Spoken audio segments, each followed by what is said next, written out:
Hi friends, welcome to my channel. మనం ఇప్పుడు దాకా డిఫరెంట్ వీడియోస్ వచ్చేసినాయి కదా.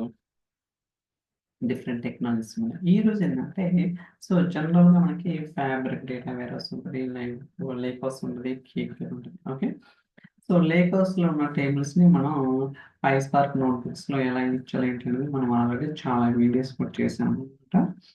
ఇప్పుడు ఏంటంటే ఏదైతే ఫ్యాబ్రిక్ డేటా వేరస్లో డేటా ఉండదో ఆ టేబుల్స్ని PySpark నోట్బుక్స్లో ఎలా కనెక్ట్ చేయాలా, ఎలా రీడ్ చేయాలనేది మనం అయితే ఎక్స్ప్లోర్ చేయడానికి ట్రై చేద్దాం. ఓకే, మీరు చూడొచ్చు spark.read.synapse.sql. ఇక్కడ డేటా వేరస్ నేమ్ అంటే ఏదైతే ఫ్యాబ్రిక్ డేటా వేరస్ ఉందో డేటా వేరస్ నేమ్, దాని తర్వాత స్కీమా, దాని తర్వాత టేబుల్. కానీ ఇదేంటంటే సేమ్ వర్క్ స్పేస్ అనమాట. అంటే నేను నోట్బుక్ అండ్ ఫ్యాబ్రిక్ డేటా వేరస్ రెండు కూడా సేమ్ వర్క్ స్పేస్లో ఉన్నాయి కాబట్టి ఎటువంటి ప్రాబ్లం లేదు. అదే క్రాస్ వర్క్ స్పేస్ అంటే మనం వర్క్ స్పేస్ ఐడి అనేది ప్రొవైడ్ చేయాల్సి ఉంటుంది. అది కూడా నేను ఎక్స్ప్లెయిన్ చేయడానికి ట్రై చేస్తాను. ఓకే, ఫస్ట్ ఇది రీడ్ చేసి మనకి డేటా ఫ్రేమ్ వస్తుంది కదా, ఆ వచ్చిన డేటా ఫ్రేమ్ని మనం డిస్ప్లే చేద్దాం. Okay, let's try to run this.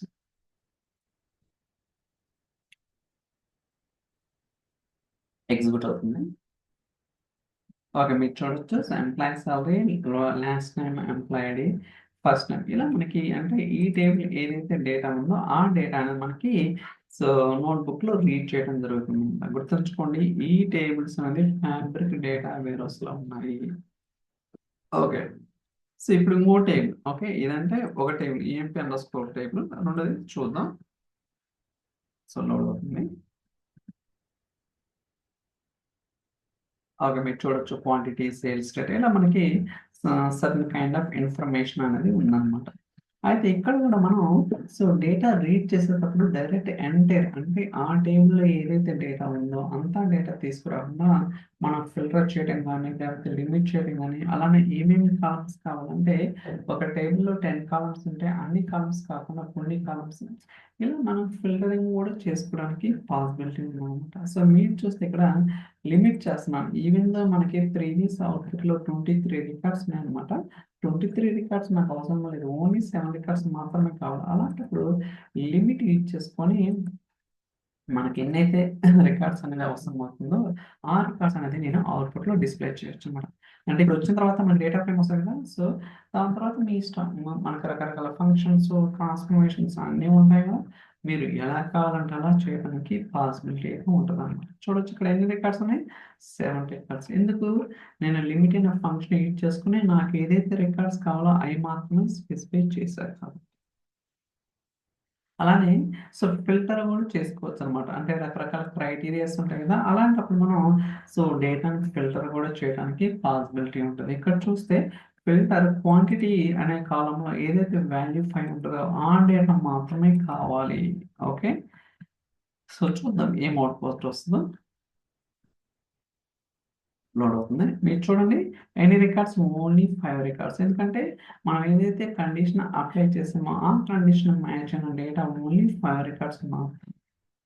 ఒకవేళ అలా కాదు, నాకు ఒక టేబుల్ ఇందాక చెప్పినట్టుగా ఒక 10 కాలమ్స్ ఉంటే 2 కాలమ్స్ మాత్రమే కావాలి, అన్ని కాలమ్స్ వద్దనుకుంటే అలాంటి కేసెస్లో నేను సెలెక్ట్ ఫంక్షన్ యూజ్ చేసుకుని మీకు ఏదైతే కాలమ్స్ కావాలో ఆ కాలమ్స్ని కూడా రీడ్ చేయడానికి పాసిబిలిటీ ఉంటుంది. లోడ్ అవుతుంది. చూడండి, quantity, customer ID, only 2 columns వచ్చింది అనమాట. ఇలా మీరేంటంటే రకరకాలుగా ఎక్స్పెరిమెంట్ అనేది చేయడానికి పాసిబిలిటీ ఉంటుంది. చూసారు కదా, మనం ఫిల్టరింగ్ చేసినాం, లిమిట్ చేసినాం, సెలెక్ట్ చేసినాం, ఏది with in a same work స్పేస్లో ఉన్న ఫ్యాబ్రిక్ డేటా వేర్హౌస్లో ఉన్న టేబుల్స్ని రీడ్ చేసినాం.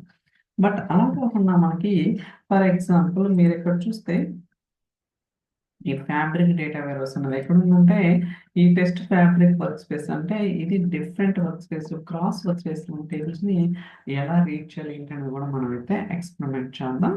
ఇక్కడ చూడొచ్చు, వర్క్ స్పేస్ ఐడి అనేది ప్రొవైడ్ చేయాలన్నమాట. మీ అందరూ తెలుసు వర్క్ స్పేస్ ఐడి అనేది ఇదేనమాట. ఓకే, ఇది దట్స్ ఇట్. ఓకే, కాకపోతే ఇది ఒక వర్క్ స్పేస్, నేను స్పెసిఫై చేసింది ఈ వర్క్ స్పేస్ అనమాట. చూడొచ్చు ఇక్కడ. ఇది ఓకే.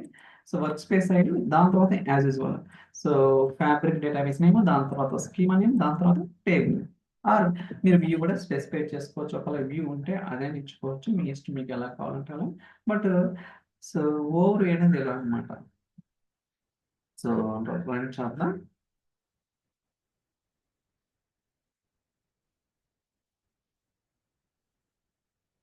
రన్ అవుతుంది.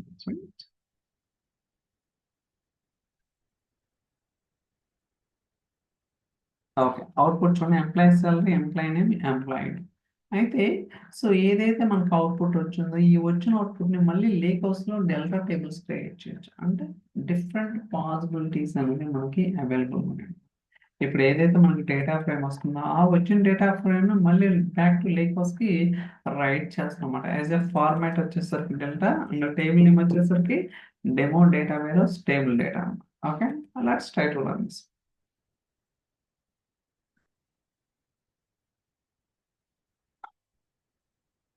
రన్ అవుతుంది.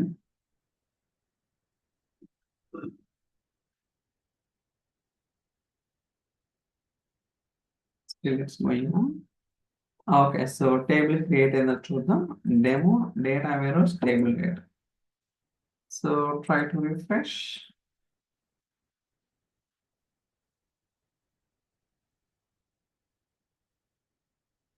Okay, refresh అవుతుంది చూడండి. So demo data warehouse table data అన్నమాట.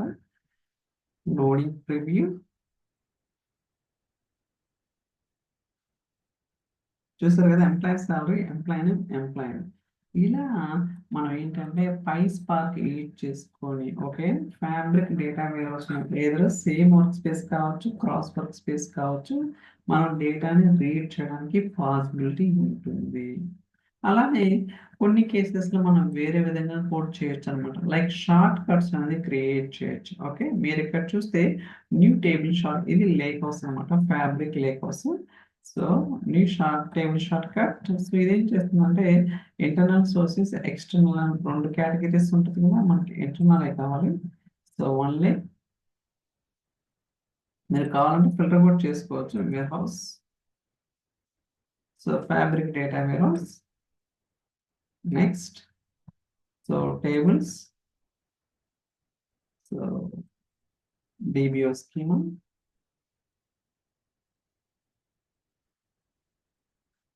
రెండు టేబుల్స్ ఉన్నాయి, డిపార్ట్మెంట్ ఇన్ఫో, ఎంప్లాయీ ఇన్ఫో అనమాట. సో మీకు కావాలంటే చూడండి ఇక్కడ ఎన్ని టేబుల్స్ ఉన్నాయి. So department info, employee info, ఆ రెండు టేబుల్స్ని నేను షార్ట్ కట్ చేస్తాను అనమాట. గుర్తుంచుకోండి, ఈ రెండు tables fabric data warehouse అనమాట. Okay, so let's try to create.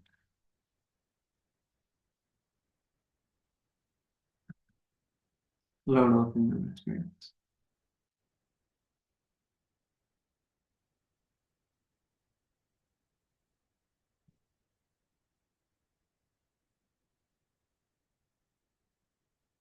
Still it's in progress. So usually it won't take much time, but I don't know. Okay. So yeah. So మీరు చూడొచ్చు. So department info and employee info అనమాట. So మీరు Zoom చేస్తే మీకు తెలుస్తుంది అనమాట short cut కాదనేది. చూడండి ఇక్కడ so some kind of link symbol లాగా ఉందన్నమాట. సో ఇంతకుముందు ఈఎంపీ అండర్స్కోర్ డెస్టినేషన్ నేను షార్ట్ కట్ చేశాను. షార్ట్ కట్ చేసిన టేబుల్కి మామూలు టేబుల్కి మీరు డిఫరెన్స్ అనేది నోటీస్ చేయొచ్చు అనమాట. ఇక్కడ ఒక లింక్ సింబల్ లాగా ఉంది. సో నేను జూమ్ తగ్గిస్తున్నాను. ఓకే, సో మీరు డేటాని కూడా చూడొచ్చు. Department info, so I think data లేదా, దట్స్ ఇట్. లోడ్ అవుతుంది. ఓకే, ఇక్కడ కూడా డేటా ఉంది అండ్ ఎంప్లాయీ ఇన్ఫోలో కూడా మనకైతే సో డేటా ఉంది.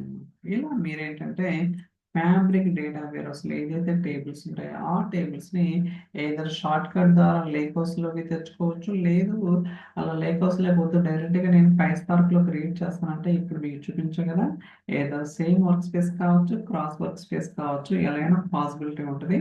ఆ వచ్చిన అవుట్పుట్ని మళ్ళీ ఫర్దర్గా మీరు లేకోస్లోకి రైట్ కూడా చేయడానికి సో డిఫరెంట్ వేస్ అయితే ఉంటాయి అన్నమాట. We need to understand how it is working. Okay, I think ఈ వీడియో మీకు నచ్చింది అనుకుంటున్నాను. So thank you so much for watching. Will catch in the next video. Bye.